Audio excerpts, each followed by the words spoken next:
One of the most difficult decisions facing an individual who is either a suspect, a witness, or in any way, shape, or form involved with law enforcement in a criminal investigation is the decision to hire or not hire a criminal defense attorney.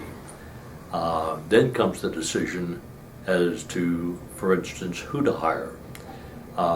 It's important that one realizes that it's not the truth that sets one free, it's the appearance of truth that sets you free. It is absolutely imperative to have the assistance to include the experience and insight of a criminal defense lawyer at any time when the phone call is made by a police officer to come down to the station house and make a statement, or the dreaded knock at the back door or front door of your home in the middle of the night when you are taken into custody. People believe that if they in fact can avoid hiring a criminal defense lawyer, that they on their own can absolve themselves of criminal responsibility, regardless of what the fact situation is.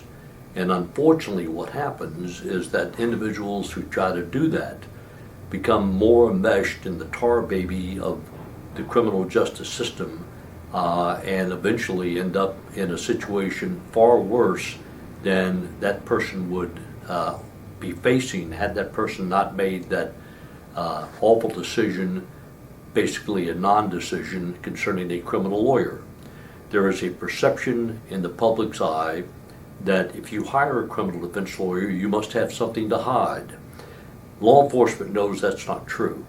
Law enforcement knows that individuals are expected to hire an experienced criminal defense lawyer when that individual is either a suspect or is being brought in for questioning as a potential witness and in fact ends up becoming a person of interest.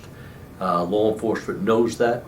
I've never had a situation in the past when I've been contacted by an individual, what should I do? I pick up the phone, I call the investigator, the detective, the police officer, and I explain that the appointment that my client set up, unfortunately, officer, the individual is not going to keep that appointment with you. Never in 46 years of practice of criminal defense law have I had any person on the other end of the line tell me that I am doing a very unprofessional thing. It is always, oh, we understand, Mr. Parnham, not a problem, how are you doing, things of that fashion. So they expect that. And to be given by gratis the shot at an individual who, if that person is a suspect, is manna from heaven for the officer and his investigation. The other thing to remember is this: if a person is a suspect, that individual is, in all probability, the last on the ladder of individuals who have been talked to by law enforcement. An opinion has already been made by the investigator that where there's smoke, there's fire.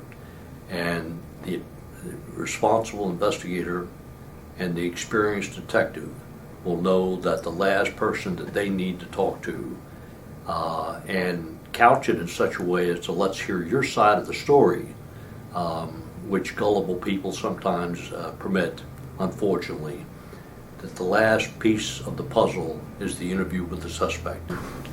Also to be noted, if in fact you do submit to an interview by, for instance, an FBI agent, and you do make a statement that is not true, that in and of itself compounds your legal problems, because that is a felony offense, to lie to a law enforcement officer about a material fact that can be construed to be hindering prosecution, which is another issue that one has to face will put you in dire consequences in the eyes of the United States Attorney's Office.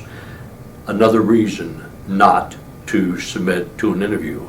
And remember, very important, people believe that they have a duty and an obligation under the law to make statements to questions submitted to them by state and or federal law enforcement officials. Not true. You don't have a duty to make a statement. And by all means exercise that lack of duty to protect yourself, not only from prying questions, but also from possible future prosecutions. Get a lawyer. Get a lawyer. Get a lawyer.